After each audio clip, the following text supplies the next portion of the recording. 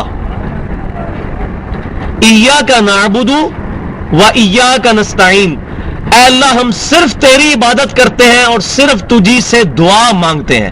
Appropriate translation ایاک نستعین کی ہوگی غائب میں تجھ سے مدد مانگتے ہیں، دعا تجھ سے کرتے ہیں. ظاہری اسباب تو اختیار کر سکتے ہیں. یہ میرے سامنے خرم بھائی بیٹھے ہیں، میں ان کو کہتا ہوں کہ بھائی مجھے پانی پلا دیں، تو مجھے پانی پلا سکتے ہیں. یہ ظاہری سبب ہے.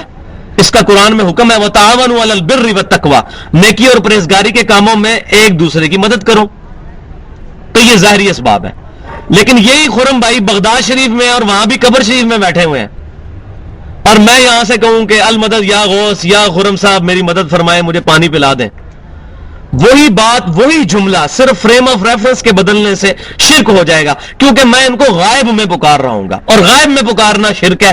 غائب میں نہ کسی پروفٹ کی روح کو پکارا جا سکتا ہے، نہ کسی فرشتے کو پکارا جا سکتا ہے، نہ کسی جن کو پکارا جا سکتا ہے، نہ کسی انسان کو پکارا جا سکتا ہے سوائے اللہ کے. یہ تو جھگڑا ہی نہیں ہے کہ اللہ تعالیٰ نے کسی کو اختیار دیا ہوا ہے یا نہیں دیا ہوا. سیدنا علی کے پاس اختیار ہے یا نہیں ہے، یہ تو جھگڑا ہی نہیں ہے. جھگڑا یہ ہے کہ اختیار ہو تب بھی اللہ کے علاوہ کسی اور کو پکارنا خالصتاً شرک اور ناقابل معافی جرم ہے. بارش کون برساتا ہے؟ اللہ. ڈیوٹی کس کی ہے؟ فرشتوں کی. میکائیل علیہ السلام کی ڈیوٹی ہے. اب میں کہوں یا میکائیل المدد، آپ کو اللہ تعالیٰ نے اذن دیا ہے مدد فرمائیے، بارش نازل فرما دیجئے، یہ کلمہ کفر، کلمہ شرک ہوگا. میکائیل علیہ السلام اللہ کے فرشتوں کے رسول ہیں.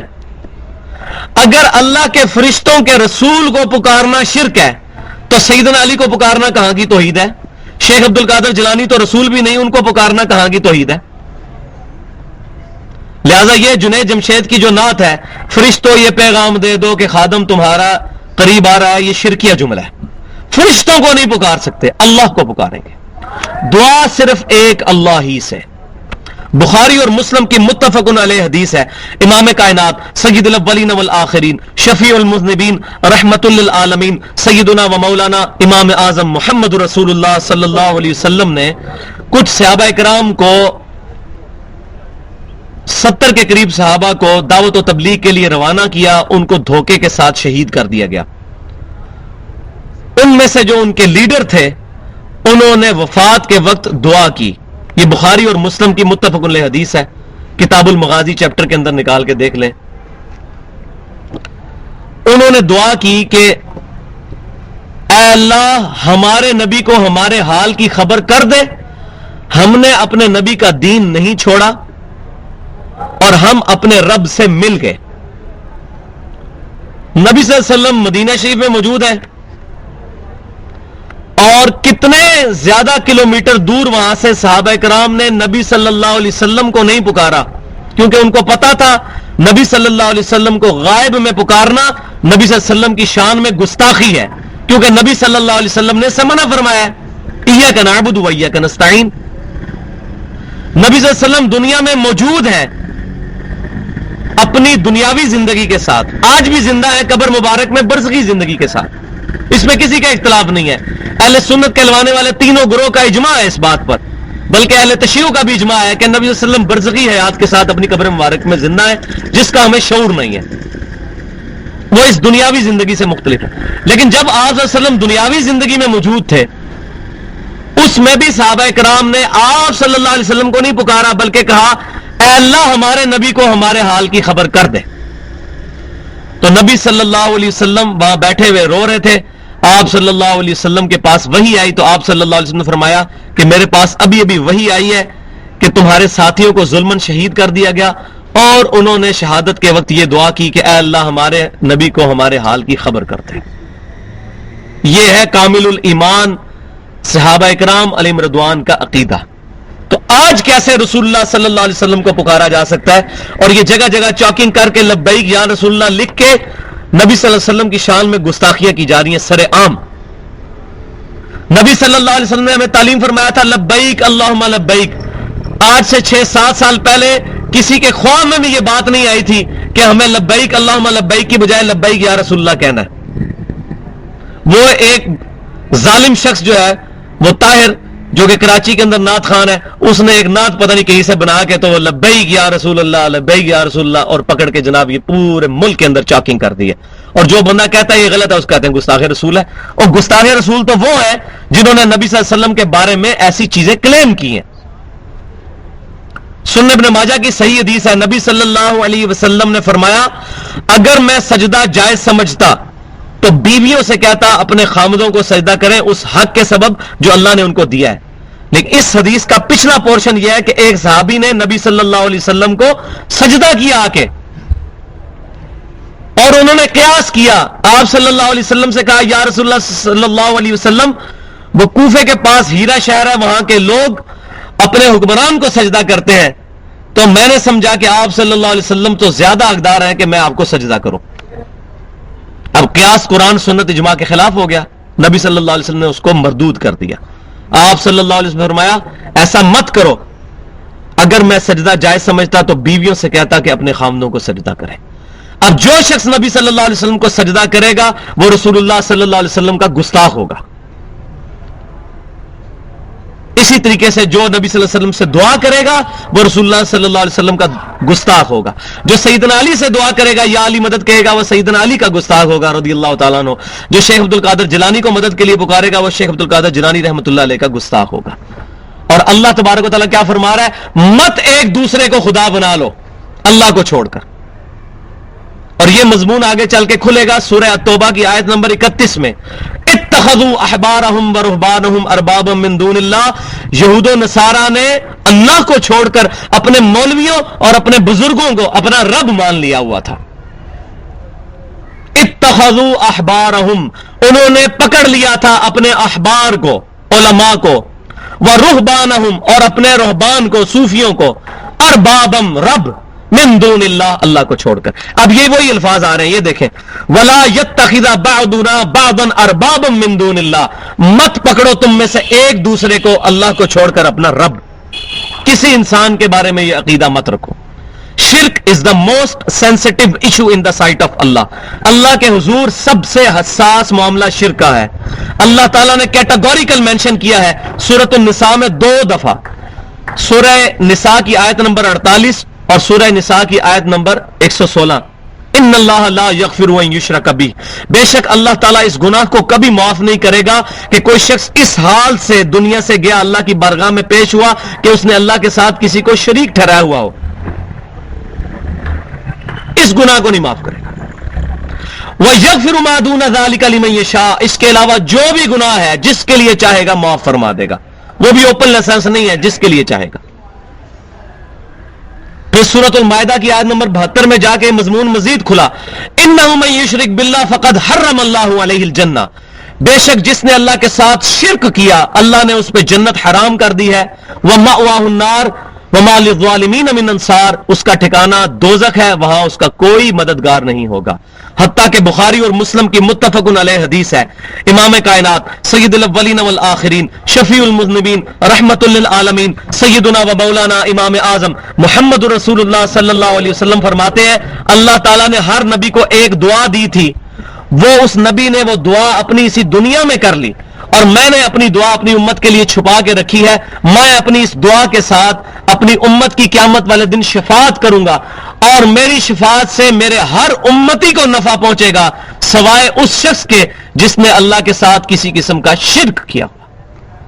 شرک is the most sensitive issue in the sight of Allah. اللہ کے حضور سب سے زیادہ حساس معاملہ شرک کا ہے. تو یہ بنیادی دعوت کیا ہے؟ اہل کتاب آؤ اس ایک کلمے کی طرف جو تم میں اور ہم میں کامن ہے کہ ہم مت پوجیں کسی اور کو سوائے اللہ کے, اور مت ٹھہرا لیں آپس میں ایک دوسرے کو اپنا رب اللہ کو چھوڑ کر اللہ کے ساتھ کسی کو شریک نہ ٹھہرائیں.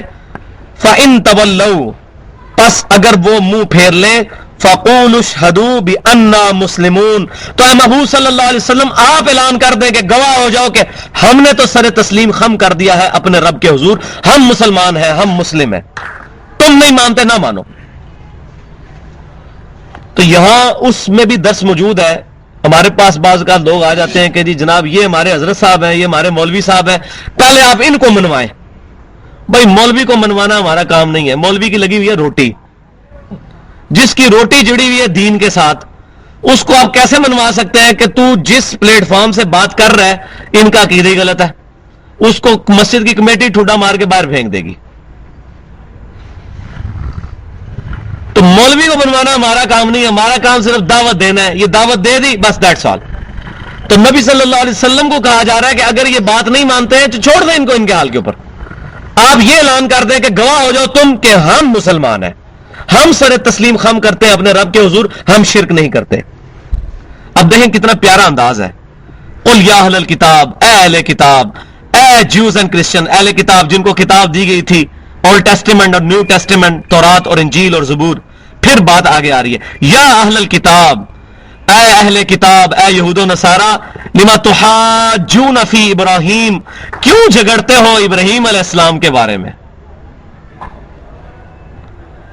اب وہ یہ کہتے تھے کہ ابراہیم علیہ السلام کرسچن تھے, جیوز کہتے تھے ابراہیم علیہ السلام جیو تھے, یہودی تھے.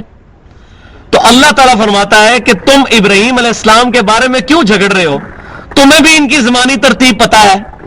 موسیٰ علیہ السلام تقریباً 1400 قبل از مسیح ہے, اور موسیٰ علیہ السلام سے بھی تقریباً 1400 سال پہلے ابراہیم علیہ السلام ہے. تو ابراہیم علیہ السلام کیسے جیو ہو سکتے ہیں؟ حضرت عیسیٰ علیہ السلام سے تقریباً 3500 سال پہلے ہیں, 2500 سال پہلے تقریباً ابراہیم علیہ السلام ہے. تو ابراہیم علیہ السلام کیسے کرسچن ہو سکتے ہیں؟ اے اہل کتاب کیوں جھگڑتے ہو ابراہیم کے بارے میں. اور وہ مانتے تھے ابراہیم علیہ السلام کو پروفٹ, وہ بھی مانتے, ابراہم کہتے ہیں وہ, آج بھی آپ ان کی اگر لیکچر سنیں وہ ابراہیم علیہ السلام کو تو سارے مانتے ہیں. وما انزلت التوراۃ والانجیل الا من بعدہ, نہیں نازل ہوئی ہے تورات اور انجیل مگر ابراہیم کے بعد. جب تورات اور انجیل ابراہیم علیہ السلام کے بعد نازل ہو رہی ہے تو یہ بالکل لاجیکل بات ہے کہ ابراہیم علیہ السلام جیوز اور کرسچن نہیں ہو سکتے, کیونکہ تمہاری پوری دعوت ان کتابوں کے اوپر ڈیپینڈنٹ ہے, اور وہ کتابیں ابراہیم علیہ السلام کے بعد آئی ہیں.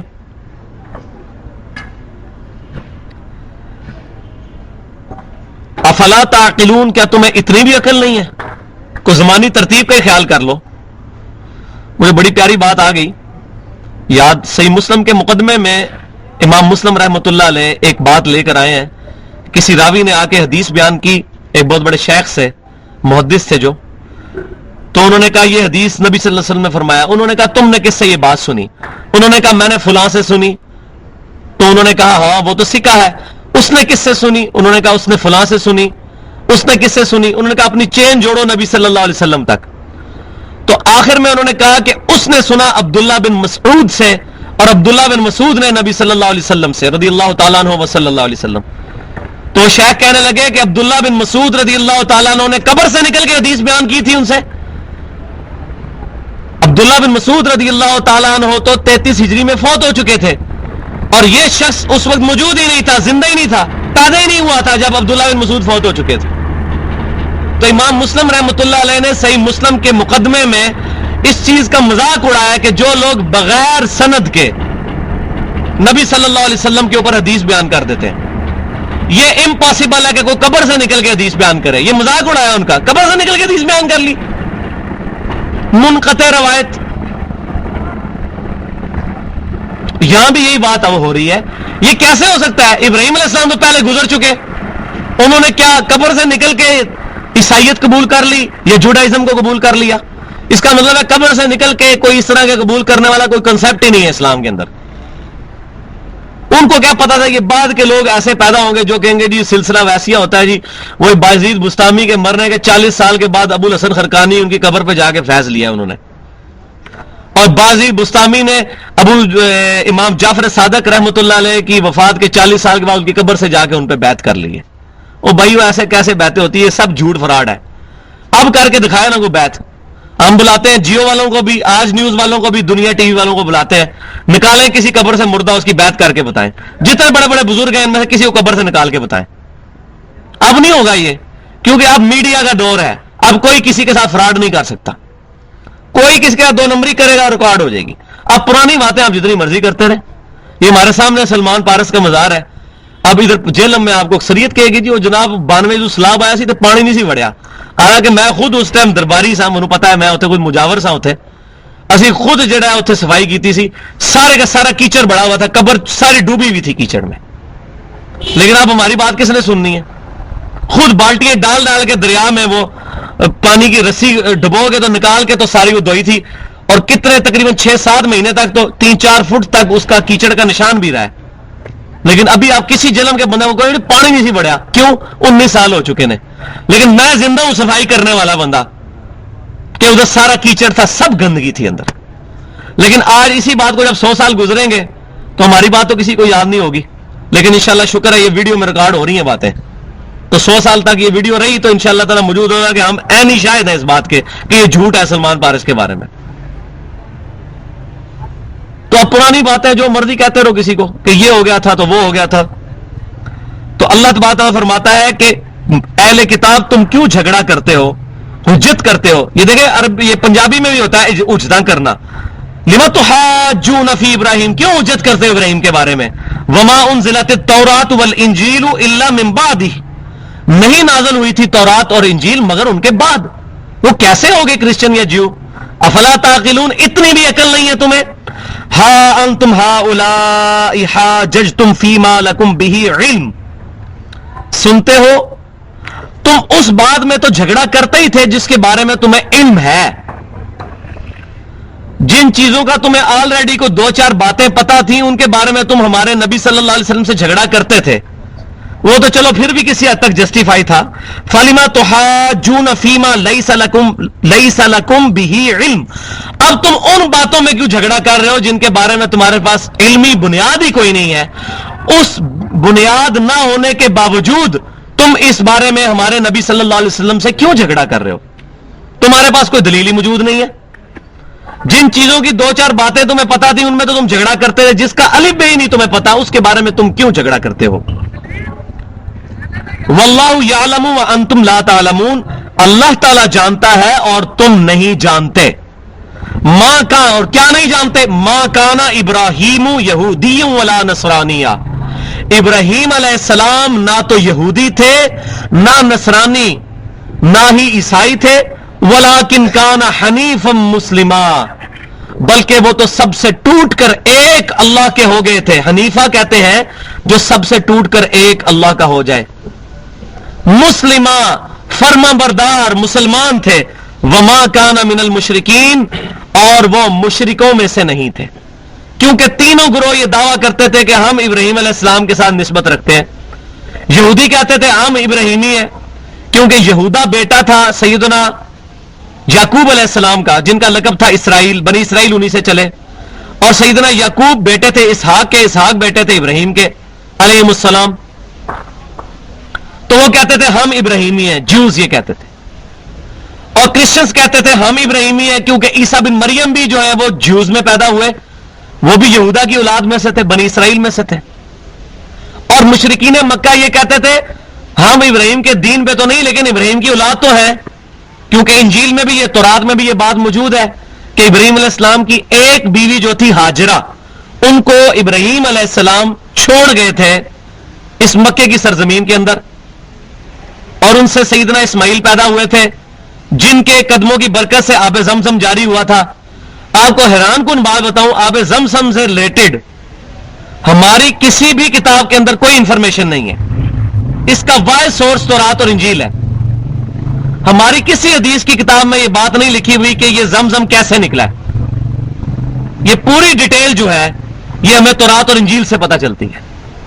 لہذا جو لوگ یہ کہتے ہیں کہ تورات اور انجیل کو پڑھنے کا فائدہ کوئی نہیں ہے تو یہ بات غلط ہے. فائدہ ہے, ہاں ہم یہ کہتے ہیں کہ اس کے بغیر بھی گزارا چل سکتا ہے, لیکن تاریخی حقائق کے طور پہ بہت فائدہ ہے. یہ جو واقعہ اتنا پبلک میں جو مشہور ہے، اس کا سورس ہی تورات اور انجیل ہے، سیدہ ہاجرہ کے بارے میں. تو سیدہ ہاجرہ کو وہ بھی مانتے ہیں، جوز بھی کرسچنز بھی. تو اسماعیل علیہ السلام کو وہ بھی مانتے ہیں. وہ مانتے ہیں کہ حضرت ابراہیم کے 2 بیٹے تھے. تو جو مشرکین مکہ ہیں وہ کہتے تھے ہم ابراہیمی ہیں، ہم ابراہیم علیہ السلام کی اولاد میں سے ہیں. جیسے ہمارے پرائم منسٹر صاحب نے وہ اسمبلی میں کھڑے ہو کے کہا تھا کہ میں شیخ عبد القادر جیلانی کی اولاد میں سے ہوں. تو جب تک میں پرائم منسٹر ہوں آپ ہمیں پوچھ سکتے ہیں، اور جیسے ہی ہم یہ پوسٹ سے اٹھے پھر ہم وہی پیر ہوں گے اور آپ ہمارے مرید ہوں گے، پھر تو ہمیں کوئی نہیں پوچھ سکتا، کیونکہ پھر تو ہم پھر وہی خدا بن جائیں گے تمہارے، نعوذ باللہ. تو جب تک ہم پرائم منسٹر ہیں آپ ہمیں پوچھ سکتے ہو. تو ہم شیخ عبد القادر جیلانی کی اولاد میں سے ہیں. شیخ عبد القادر جیلانی رحمۃ اللہ علیہ کی اولاد میں سے ہونے کا فائدہ تب ہے جب کرتوت بھی ان کے والے ہوں. تو یہ مشرکین مکہ کا یہ نظریہ کہ ہم ابراہیمی ہیں صرف اولاد میں ہونے سے کافی نہیں ہے. اللہ تعالیٰ فرمایا ابراہیم علیہ السلام نہ یہودی تھے نہ عیسائی تھے، بلکہ وہ سب سے ٹوٹ کر ایک اللہ کے ہو گئے تھے. یہودی تو حضرت عزیر کو بھی اللہ کا بیٹا مانتے ہیں اللہ کے ساتھ ساتھ، اور اللہ مانتے ہیں. اور کرسچن جو ہے وہ حضرت عیسیٰ علیہ السلام کے بارے میں ڈیوینٹی کلیم کرتے ہیں. اور مشرکین مکہ فرشتوں کے بت بنا کے ان کو پوچھتے تھے. پیچھے نہ دیکھیں جناب، کوئی بم نہیں پھٹنے لگا، میری طرف متوجہ رہیں. آپ آواز نہیں آ رہی؟ آگے آ جائیں، بڑی جگہ آگے آ جائیں. یہ دیکھیں نا بھائی کتنے کھلے کھلے ہو کے بیٹھے ہوئے، بہت جگہ. آگے آئیں، اگلی دفعہ انشاءاللہ سپیکر چل جائے گا تو پھر آپ بے شک کھلے ہو کے بیٹھیں، آگے ہو کے بیٹھیں، آگے ہو کے بیٹھیں.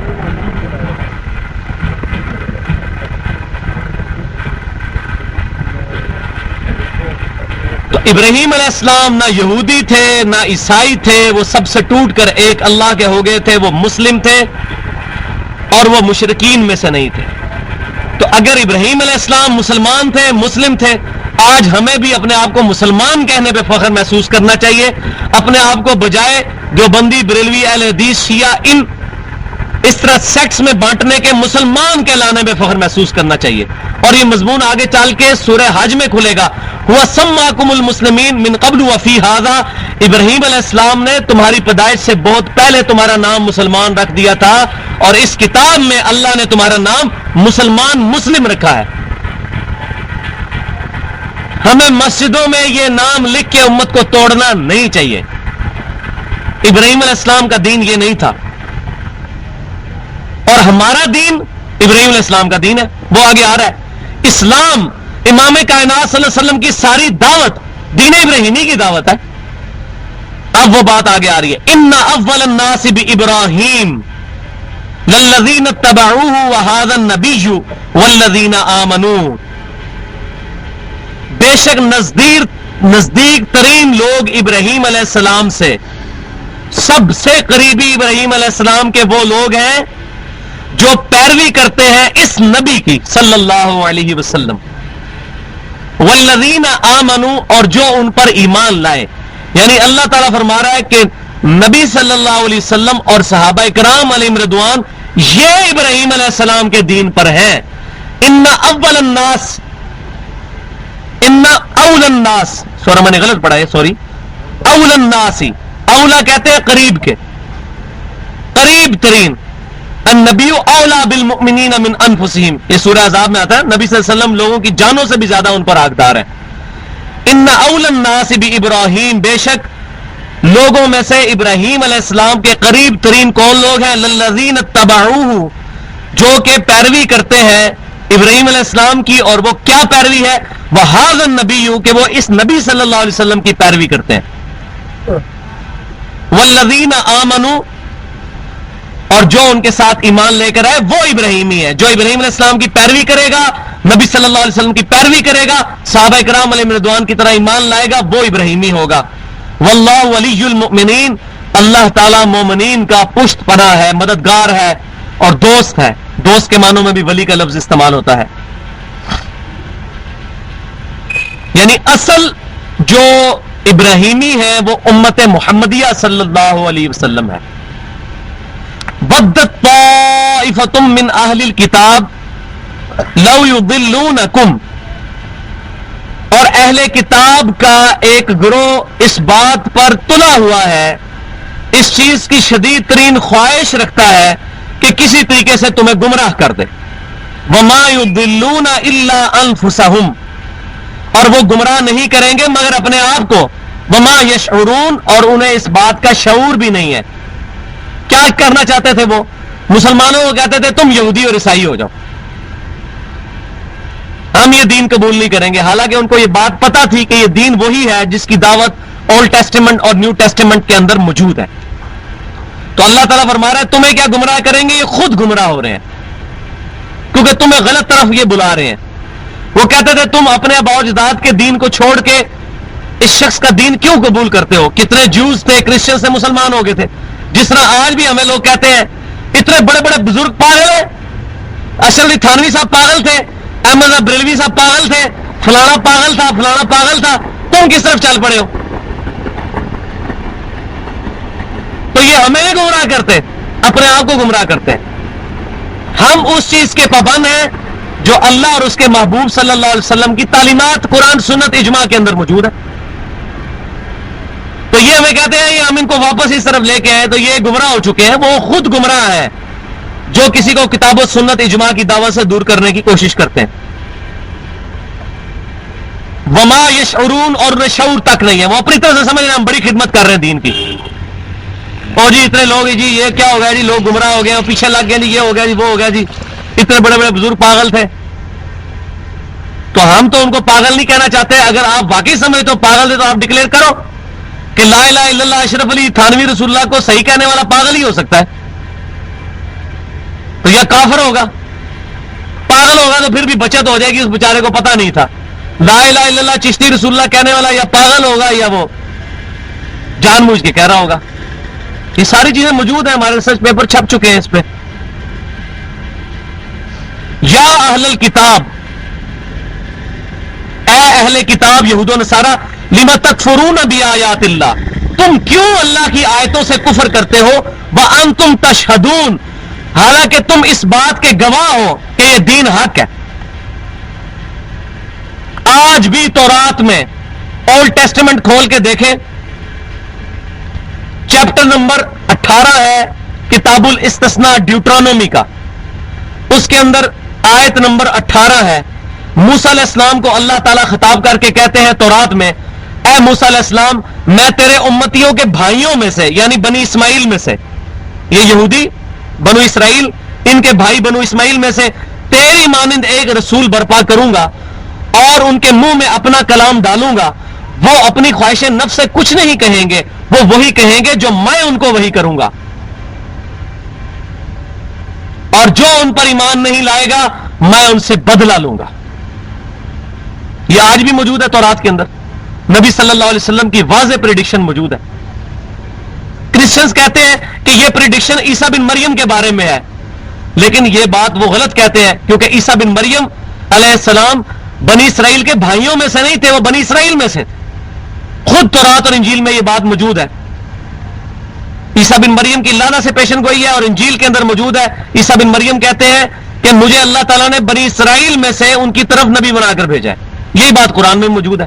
عیسیٰ بن مریم بنو اسماعیل میں سے نہیں تھے، لہذا وہ موسیٰ علیہ السلام کی مانند نہیں ہے. اور یہ بھی قرآن میں آیت موجود ہے، وَمَا يَنْطِقُ عَنِ الْهَوَىٰ إِنْ هُوَ إِلَّا وَحْيٌ يُوحَىٰ، نبی صلی اللہ علیہ وسلم اپنی خواہش نفس سے کچھ نہیں کہتے، وہ وہی کہتے ہیں جو ان کو اللہ تعالیٰ وہی کرتا ہے. یہی بات تورات میں موجود ہے، میں اس کے منہ میں اپنا کلام ڈالوں گا، وہ اپنی خواہش نفس سے کچھ نہیں کہیں گے، وہ وہی کہیں گے جو میں ان کو وہی کروں گا. موسیٰ علیہ السلام کے سب سے قریب ترین نبی صلی اللہ علیہ وسلم ہے مماثلت کے اعتبار سے. عیسیٰ علیہ السلام کے والد نہیں تھے، موسیٰ علیہ السلام کے والد تھے، نبی صلی اللہ علیہ وسلم کے بھی والد تھے. لہٰذا اے موسیٰ علیہ السلام، میں تیری مانند رسول برپا کروں گا، اس پریڈکشن سے صرف نبی صلی اللہ علیہ وسلم مراد ہے. موسیٰ علیہ السلام کی نیچرل ڈیتھ ہوئی ہے، ہمارے پروفٹ کی بھی نیچرل ڈیتھ ہوئی ہے، عیسیٰ بن مریم کی ڈیتھ نہیں ہوئی، ان کو زندہ اٹھایا گیا. لہٰذا موسیٰ علیہ السلام کی مانند نبی صلی اللہ علیہ وسلم ہے، عیسیٰ علیہ السلام ان کی مانند نہیں ہے. موسیٰ علیہ السلام کی زندگی میں لاکھوں لوگ ان پر ایمان لے کر آئے، نبی صلی اللہ علیہ وسلم کی زندگی میں بھی لاکھوں لوگ آپ صلی اللہ علیہ وسلم پر ایمان لے کر آئے. آپ صاحب امت نبی تھے، لیکن عیسیٰ بن مریم کے اوپر صرف 12 حواری ایمان لے کر آئے. ان کی دنیا میں حکومت بھی قائم نہیں ہو سکی. لہذا موسیٰ علیہ السلام کی مانند نبی صلی اللہ علیہ وسلم ہے. موسیٰ علیہ السلام صاحب شریعت تھے، عیسیٰ بن مریم علیہ السلام کو نئی شریعت نہیں لے کے آئے تھے، وہ موسیٰ علیہ السلام کی ہی شریعت میں مجدد کی حیثیت سے نبی بن کر آئے تھے، رسول بن کر آئے تھے، جبکہ نبی صلی اللہ علیہ وسلم نئی شریعت لے کر آئے تھے. اس لیے نبی صلی اللہ علیہ وسلم اور موسیٰ علیہ السلام میں سملیرٹی ہے. یہ اتنی بڑی بڑی میں نے سملیرٹیز آپ کو بتائی ہیں. اور گاسپل آف جان، 4 انجیلیں ہیں جو اکٹھی چھپی ہوئی ہیں، 4 انجیلوں پر ایمان ہے. Gospel of John, gospel of Luke, Marks اور میتھیو. گاسپل آف جان یوحنا کی انجیل، اس میں چیپٹر نمبر 14 جو ہے، باب نمبر 14، وہ ہے ہی نبی صلی اللہ علیہ وسلم کی پریڈکشن کے بارے میں ہے. عیسیٰ علیہ السلام کہتے ہیں اے میرے امتیوں، میرا دنیا سے جانا تمہارے لیے رحمت ہے، جب میں جاؤں گا تو وہ ہستی دنیا میں تشریف لائیں گی، وہ دنیا میں میرا نام روشن کریں گی، وہ قیامت تک کے لیے پھر تمہارے پاس نبی ہوں گے، اور وہ اپنی خواہش نفس سے کچھ نہیں کہیں گے، وہ وہی کہیں گے جو اللہ تعالیٰ ان کو وہی کرے گا. یہ آج بھی انجیل میں موجود ہے. Gospel of John chapter number 14، یوحنا کی انجیل باب نمبر 14. آج صرف مسلمان ہیں جو عیسیٰ بن مریم علیہ السلام کی عزت کرتے ہیں. جوز، یہودی ان کو ولد الزنا اور حرامی نعوذ باللہ اور دجال کہتے ہیں. سوائے مسلمانوں کے کوئی عیسیٰ بن مریم کو نہیں مانتا. لہذا یہ انجیل کی پیشن گوئی 100% صحیح ثابت ہوئی ہے کہ عیسیٰ بن مریم علیہ السلام کہتے ہیں gospel of John chapter number 14 کے اندر کہ وہ ہستی جب دنیا میں آئیں گی میرا نام روشن کریں گی. یہ نبی صلی اللہ علیہ وسلم پر قرآن نازل ہوا ہے. وجیہن فی الدنیا والآخرہ، وجیہن فی الدنیا والآخرہ ومن المقربین. عیسیٰ بن مریم دنیا اور آخرت میں اللہ تعالیٰ کے حضور صاحب وجاہت تھے اور اللہ تعالیٰ کے مقربین میں سے ہیں. Islam is the only non Christian believe on the face of earth which strongly believes in Jesus Christ. اسلام ہی وہ نان کرسچن بلیو، عیسائیت کے علاوہ صرف اسلام ہی وہ دین ہے جو اسٹرانگلی بلیو کرتا ہے عیسیٰ بن مریم میں. یہ انجیل کی پیشن گوئی صرف ہے ہی امام کائنات صلی اللہ علیہ وسلم کے بارے میں ہے کہ وہ دنیا میں میرا نام روشن کریں گے، وہ اپنی خواہش نفس سے کچھ نہیں کہیں گے، وہ وہی کہیں گے جو اللہ ان کو وہی کرے گا. یا اہل الکتاب لم تکفرون بآیات اللہ، اے یہود و نصارہ تم اللہ کی آیات قرآن کا کیوں کفر کرتے ہو؟ وانتم تشہدون، اور تم گواہ بھی ہو اس بات کے، تم میں علماء موجود ہیں، وہ کتابیں پڑھتے ہیں، تورات پڑھتے ہیں، انجیل پڑھتے ہیں، کیوں نہیں ایمان لے کر آتے؟ یہ بیماری آج بھی موجود ہے. لوگ قرآن پڑھتے ہیں، بخاری پڑھتے ہیں، مسلم پڑھتے ہیں، لیکن نماز بخاری مسلم کے طریقے پہ نہیں پڑھتے، اپنے بزرگوں کے طریقے پہ پڑھتے ہیں. آج آپ بالکل وہ تصویر دیکھ سکتے ہیں. بیسک ہیومن انسٹنکٹ انسان کی تبدیل نہیں ہوئی. جو گمراہی اس وقت فرعون تھا، آج بش، بلیر اور اوباما ہے. بیسک ہیومن انسٹنکٹ وہی رہے گی. ہر زمانے میں بڑے بڑے دجال اور بڑے بڑے کذاب اور ظالم لوگ پیدا ہوتے رہیں گے جو اہل حق کا گلا دباتے رہیں گے، لیکن اہل حق ہمیشہ کھڑے ہوں گے. پہلے انبیاء کرام کھڑے ہوتے تھے، اب اس امت کے اندر امت کے علماء حق وہ اپنے اپنے دور میں باطل آواز کے خلاف حق کی آواز لے کر کھڑے ہوئے. امام حنیفہ رحمۃ اللہ علیہ کھڑے ہوئے خلیفہ منصور کے خلاف. قاضی القضاء کا عہدہ قبول نہیں کیا چیف جسٹس کا کہ کہیں میری اپنی ذاتی خواہش میں مجھ سے فیصلے نہ کروائے. ان کو زہر دے کے شہید کر دیا گیا جیل کے اندر امام حنیفہ رحمۃ اللہ علیہ کو. امام احمد بن حنبل رحمۃ اللہ علیہ کو کوڑے مار مار کے ان کے جسم پر نشان ڈالے گئے خلق قرآن کے مسئلے میں. امام مالک رحمۃ اللہ علیہ کے شولڈر توڑ دیے گئے. امام بخاری رحمۃ اللہ علیہ کو شہر بدر کر دیا گیا. یہ ہمیشہ ہوتا ہے، اہل حق نے جب بھی آواز بلند کی ہے ان کے خلاف یہ ہوا ہے. تو تم حق بات کو کیوں نہیں قبول کرتے؟ تم گواہ ہو. یا اہل الکتاب، دیکھیں کتنے پیارے، او پیپل آف دا بک. آپ کو حیرانگی ہوگی کہ پیپل آف دا بک جو کہا جا رہا ہے، یہ بائبل کا جو لفظی ترجمہ ہے وہ ہے بک. تو ان کو پکارا جا رہا ہے اے اہل کتاب، او پیپل آف دا بک. اہل کتاب ہم بھی ہیں، ہمیں بھی اللہ تعالیٰ نے کتاب دی ہے. تو یہ کتنے رسپیکٹ کے کلمات سے ان کو پکارا جا رہا ہے. اے اہل کتاب، تمہیں کتاب دی گئی تھی، کتاب ہی کھول کے پڑھ لو. آج ہم لوگوں کو کہتے ہیں بھائی، جب بریلوی، دیوبندی، اہل حدیث تینوں اہل سنت کہلوانے والے گروہ متفق ہیں کہ قرآن کے بعد سب سے افضل بخاری اور مسلم ہے، تو میں کہوں گا کہ اے اہل سنت کہلوانے والے بریلوی دیوبندی والے حدیث، کھولو اپنی کتابیں بخاری اور مسلم اور دیکھو نماز کا طریقہ اس میں کیا لکھا ہوا ہے. جس طریقے سے اللہ تعالیٰ فرما رہا ہے ان کو، اے اہل کتاب کھولو اپنی کتابیں. یا اہل الکتاب، او پیپل آف دا بک، اے اہل کتاب، لم تلبسون الحق بالباطل وتکتمون الحق وانتم تعلمون، تم حق کو باطل کے ساتھ کیوں ملا دیتے ہو اور حق کو کیوں چھپاتے ہو جبکہ تم جانتے بھی ہو کہ ہمارے یہ نبی حق ہے، قرآن حق ہے. دیکھ لیں وہی بیماری ہے. آج بخاری اور مسلم چھپائی جاتی ہے پبلک سے. آپ جائیں کسی بریلوی کے پاس، دیوبندی کے پاس، کہ مجھے اپنا ترجمہ کھول کے بتاؤ بخاری مسلم میں نماز کا طریقہ ہے. چھوڑو جی، سائڈ سے کر دو جی، علماء کا کام ہے. علماء نے پبلک کے لیے ترجمے لکھے ہیں، ترجمہ کھول کے بتاؤ نا علماء کو، علماء کا ترجمہ پبلک کو بتاؤ. اب یہ آیت معذرت کے ساتھ یہ صرف پوائنٹ کرتی ہے علماء کی طرف. یہ علماء کا رگڑا اللہ نے نکالا ہے. یا اہل الکتاب لم تلبسون الحق بالباطل وتکتمون الحق وانتم تعلمون. کیونکہ یہود و نصارہ کی پبلک تو کیا ایجوکیٹ ہونی تھی، ان میں تو بے دینیت تھی. مسلمانوں نے قرآن کا ترجمہ اور بخاری مسلم نہیں پڑھی ہوئی ہے. یہ یہود کے علماء کو اور کرسچنز کے علماء کو کہا جا رہا ہے کیوں حق اور باطل کو مکس کرتے ہو اور تم جانتے بھی ہو اس بات کو. بڑی مزے کی بات ہے یہ. وانتم تعلمون، تم جانتے بھی ہو کہ تم دو نمبری کر رہے ہو. وہ پچھلے دنوں ہمارے پاس بھائی ایک لے آئے جو جامعہ ترمذی میں حدیث ہے کہ نبی صلی اللہ علیہ وسلم نے صرف پہلی دفعہ رفع دین کیا، دوبارہ نہیں کیا.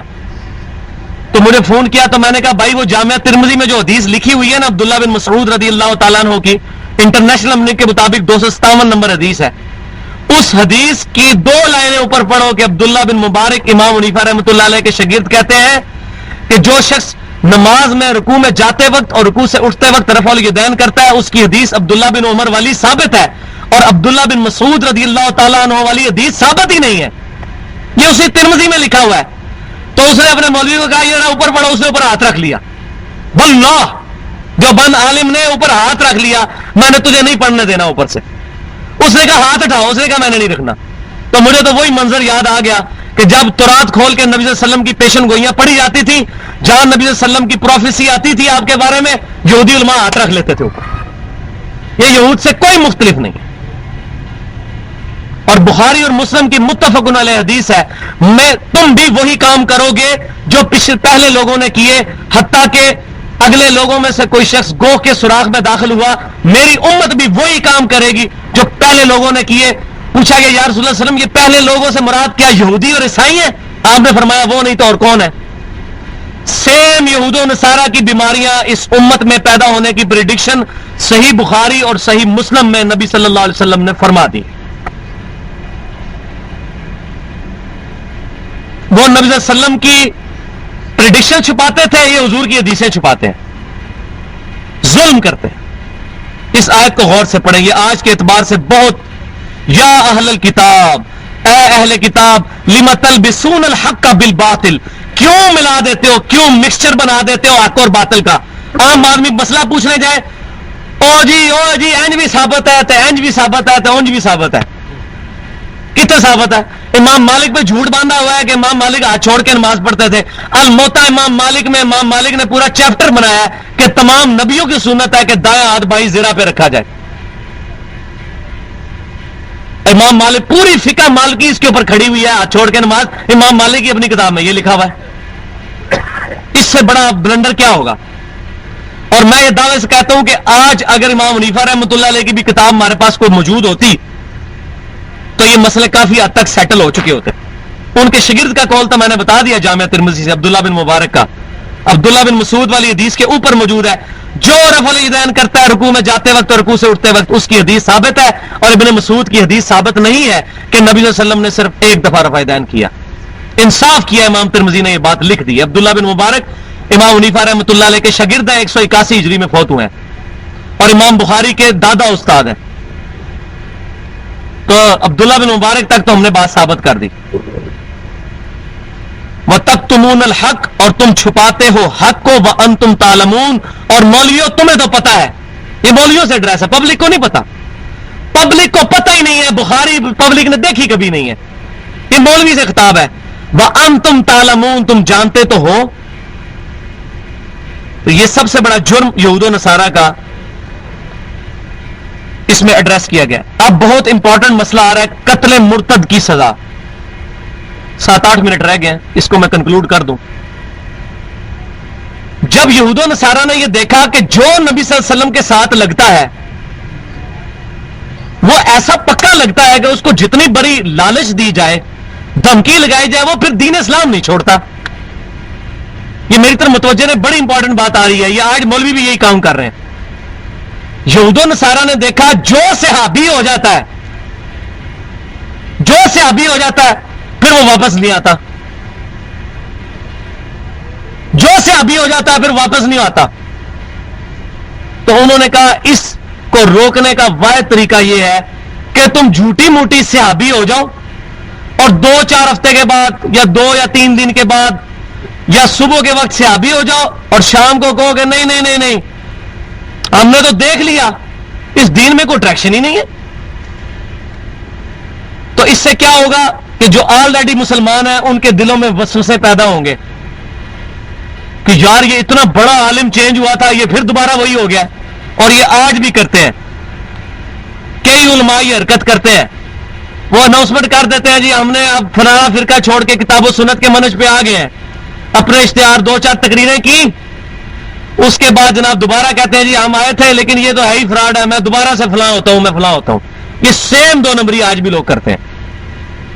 اس کی سزا اللہ تعالیٰ بتا رہا ہے، کیونکہ اسلامی ریاست میں اگر اس فتنے کو نہیں روکا جائے گا تو اس سے اللہ تبارک و تعالیٰ کے دین کی بدنامی ہوگی. لہذا قتل مرتد کی سزا تورات میں بھی تھی، قرآن میں بھی اس کو باقی رکھا گیا کہ یہ جو لوگ ہیں ان کو قتل کیا جائے گا. اور یہ آگے چل کے مضمون ڈیٹیل کے ساتھ آئے گا، اس کا یہاں پر اشارتاً ذکر موجود ہے.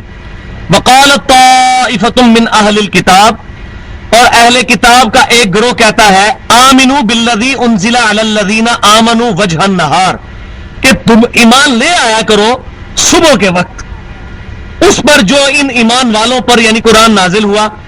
وَاکْفُرُوا آخِرَهُ، اور دن کے آخر میں انکار کفر کر دیا کرو. لَعَلَّهُمْ يَرْجِعُونَ، شاید کہ یہ بھی پلٹ آئیں. ایک بہت بڑا یہودی عالم اگر نبی صلی اللہ علیہ وسلم پر ایمان لاتا ہے پھر پورا دن یوں ہو کے بیٹھا بھی رہتا ہے ککڑ بن کے. اب لوگ دیکھ بھی رہے ہیں، جو سادہ لوگ مسلمان اور صحابہ دیکھ رہے ہیں کہ یار یہ تو بڑی ایمانداری سے پورا اس نے نظر اٹھا کے بھی حضور کی طرف نہیں دیکھا اور بڑی توجہ سے حضور کی باتیں سنتا رہے، اور شام کے وقت وہ کہے کہ جی نہیں نہیں نہیں آپ کی باتوں میں وزن ہی کوئی نہیں ہے، دلیل ہی کوئی نہیں ہے، دلیل ہی کوئی نہیں. تو اب جو سادہ لوگ مسلمان ہیں وہ امپریس ہوتے تھے، یار یہ تو بیچارہ آیا بھی بڑے اخلاص کے ساتھ تھا. تو اللہ تعالیٰ نے اس سازش کو بے نقاب کیا. یہ ایمان قبول کرنے کی نیت سے نہیں آتے، یہ بےایمانی کی نیت سے آتے ہیں. ادھر بھی بعض لوگ آتے ہیں آپ کے سامنے کئی بار وہ باتیں لے گئے، جی انشاءاللہ ہم واپس آئیں گے جناب، انشاءاللہ ہم جواب دیں گے، قبروں سے جائز طریقے سے فیض لینے کا طریقہ بتائیں گے انشاءاللہ. کہ شریف تھانوی صاحب نے لکھا ہے قبر سے 2 آنے روزانہ مل جاتے تھے، انشاءاللہ ہم قرآن حدیث سے جواب دیں گے. انشاءاللہ قاسم نوتوی صاحب مرنے کے 6 سال کے بعد دارالعلوم دیوبند میں قبر سے اٹھ کے زندہ ہو کے آگے مولویوں کی صلح کرا، انشاءاللہ ہم جواب دیں گے. کوئی نہیں واپس آتے، اور بعد جا کے بعد اور یہ وزن ہی کوئی نہیں باتوں میں. اس سے وہی بیماری ہیں. اہل کتاب کا ایک گروہ کہتا ہے صبح کے وقت ہی، وہ آپ مجھے اپنے استاد کی بات یاد آ گئی. میرے استاد ڈاکٹر سرار صاحب فرمایا کرتے تھے، اللہ تعالیٰ ان کی غلطیاں معاف کرے، جنت الفردوس میں اعلیٰ مقام عطا فرمائے. وہ فرمایا کرتے تھے اسی کانٹیکسٹ کے اندر، کون سی بات ہو رہی تھی یہ والی، ہاں وہ یہ فرمایا کرتے تھے جو بندہ دعوت کے کام میں نہیں لگا ہوا اس کو قرآن پاک کبھی بھی سمجھ نہیں آ سکتا، کیونکہ یہ جتنی آیات منافقین کے بارے میں ہے ان سازشوں کے بارے میں ہے جو قرآن میں ایڈریس ہوئی ہیں. پہلے 6 سپارے تو سارے ہے ہی اس کے بارے میں ہے. یہ اس کو کبھی بھی سمجھ نہیں آ سکتے جب تک وہ خود دعوت کے کام میں نہ لگے. اور واللہ یہ مجھے بات اب سمجھ آئی ہے، جب آپ دعوت کے کام میں جڑتے ہیں آپ کے خلاف پراپوگنڈے بھی ہوتے ہیں، جھوٹی باتیں بھی کی جاتی ہیں اور عجیب و غریب قسم کی باتیں پھیلائی جاتی ہیں. وہ تو یہ کہتا ہے جی، وہ تو یہ کہتا ہے، اور واقعی جب تک آپ دعوت کا کام نہ کریں آپ کے بارے میں کوئی ایسی بات نہیں کرے گا. تو یہ تمام سازشیں مجھے اس لیے سمجھ آتی ہیں کہ ان کا شکار ہمیں بھی کسی نہ کسی درجے میں انگلی کٹوا کے ہم بھی شہیدوں میں شامل ہو رہے ہیں، اس درجے میں نہ صحیح جس طرح میں صحابہ کرام تھے.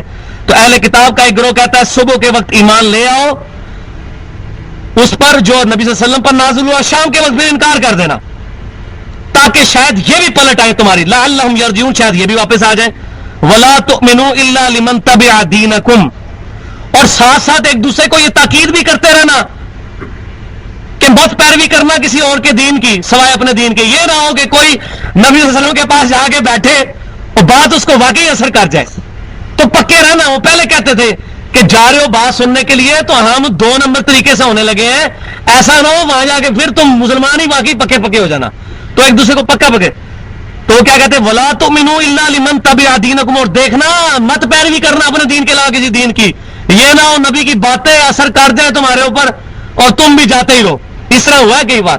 الحمدللہ ہماری دعوت میں بھی کتنے لوگ ہیں جو ہم سے لڑنے کے لیے اور پہلے دن آتے تو آنکھیں بھی سرخ ہوئی ہوتی ہیں، ایسے کر کے آگے بات کرتے ہیں، لیکن الحمدللہ 2-3 درس میں اللہ تعالیٰ ان کو ہدایت دے دی تو وہ پکا کر کے بھیجتے ہیں. ولا تؤمنوا الا لمن تبع دینکم، اور دیکھنا ایک دوسرے کو تاکید کرتے رہنا اس بات کی کہ مت پیروی کرنا مگر اپنے ہی دین کی. قل ان الہدی ہدی اللہ، اے محبوب صلی اللہ علیہ وسلم تم فرماؤ ہدایت تو وہ ہے جو اللہ تعالیٰ دیتا ہے ہدایت. تم اس طریقے سے کوئی فراڈ نہیں کر سکتے. اللہ نے اس کو ہدایت دینی ہے اس کو دینی ہے. سیدنا عمر کو ہدایت ملنی تھی، نبی صلی اللہ علیہ وسلم کے بڑے دشمن تھے، 6 سال تک اسلام نہیں لے کے اللہ نے ہدایت دے دی. اسی آیت کو انشاءاللہ اگلی دفعہ میں لے کے چلوں گا. سبحانک اللہم و بحمدک اشہد ان لا الہ الا انت استغفرک و اتوب الیک وما علینا الا البلاغ المبین.